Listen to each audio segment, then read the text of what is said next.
production. I'm Catherine Perry, sending it back to Kathy D on 95.9 WATD. All right, thanks a lot, Catherine. 95.9 WATD indeed. And special guests in studio today are Roy Kirby. I'm sure you recognize that name. Hello, Roy. How are you? Hi, Kathy. Thank you for having us here. Oh, my pleasure. And Dr. David Steinbeck is here as well. Now, they're both here involved in a very special project, and I'm very interested in this, Roy. Roy is the president of the Hatch Mill Restoration and Preservation Group.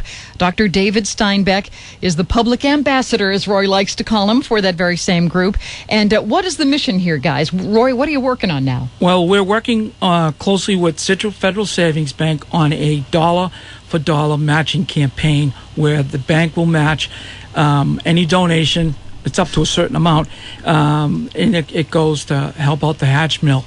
Now, where is the Hatch Mill? Where's it located? It's off of Union Street. It's one of the oldest sawmills in the country, and in the fall we just got it listed on the National Register of Historical Places with the Red House that's behind it, and Sarah Messer wrote a book on it, the Red House. Mm-hmm. And what is significant about this? I mean, this is different from other things that we have in and around the area, in that it's always been there. Is that right? It's been there.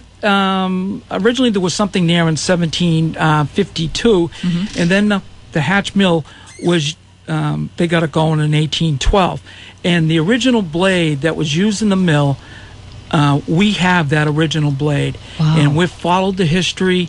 It's been incredible. The Marshfield Historic Society got it going, and it's just been unbelievable. It's all about education, about education. And with that, I'd like to introduce Dr. Steinbeck.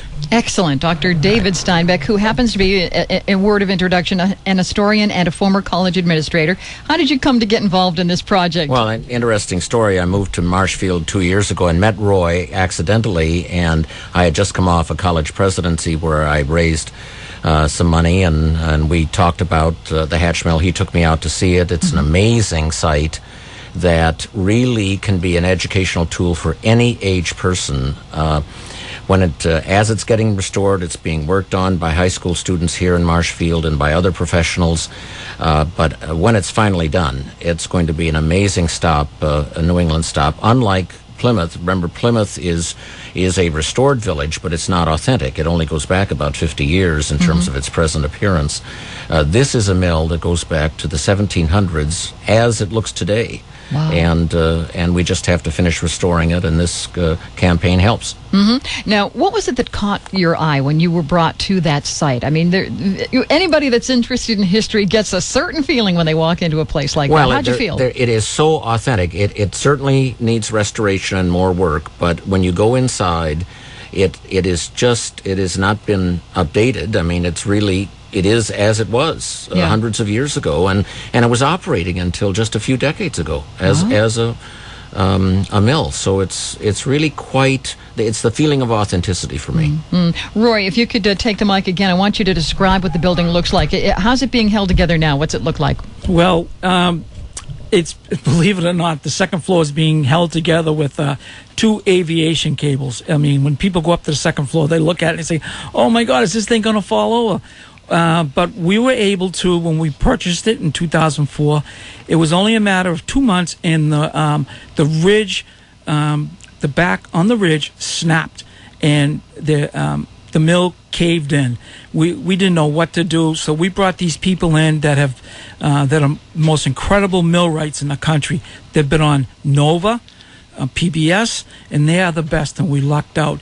They went and push the roof back up in place, assisted the rafters for temporary, and put on a tin roof. So when you go down there, you see this tin roof on it. Well, that's not going to be permanent. That is just to keep the weather, from hurting the rest of the building. And it's all drying out, and it's incredible. What a wonderful educational opportunity for these Marshfield High School kids too, working on this thing, huh? Well, they were unbelievable. They come down, they built, there's a carriage shed there, and they took that on, and what they did is they dismantled it. And there's been other classes in previous years that did the same thing. They dismantled it, brought it back to the high school, and they did the timber framing, with the joinery. And one of the millwrights was around, and he checked out the progress. And then one day they showed up with it on the top of their van, and they put it together, and they put a wood roof on it that somebody from Duxbury donated, and it's, I don't know, they give me the shivers, these kids. How much money do you need to raise to get this thing back in shape? We originally threw a figure out of about $1 million. Then we really looked at it realistically, and we came up with about $675,000. So we've raised about $275, and we just were, believe it or not, we just able to get another grant from the Commonwealth of Massachusetts Historical Commission. Excellent. It's unbelievable. Now, how can people get involved in helping you guys out? You can go on to www.hatchmill.org. Look to the left side. There's coupons. You can contact me at hatchmill@AOL. Watch the video. There's a video on there that a high school senior did years ago, 2007. He won Best Cinematography, Best Documentary. Unbelievable. Oh, that's excellent. Well, Roy, anytime there's something to be done in town, you're usually somewhere involved at the head of it or actively engaged. And I got to give you credit for that, because I know that you love history. I know that you totally love this town and you respect it. And so I wish you well on this. And please keep us informed as to how the fundraising is going. And Dr. David Steinbeck as well. A pleasure to meet you. Your enthusiasm will carry this project, as I'm sure people will step up to help you, because this is important stuff. I mean, it's the only one left, isn't it? The only mill left in this area. Yeah, they built 1,000 ships on that river, and it was the main thing. It was incredible. That is awesome. Well, best of luck. I will urge everybody to check out the website. Give it to them again, Roy. It's www.hatchmill.org, or you can send me an email at hatchmill@AOL.com. Excellent. And we'll get right back to you if you want to make a donation before tomorrow, midnight tomorrow. That's going to get doubled.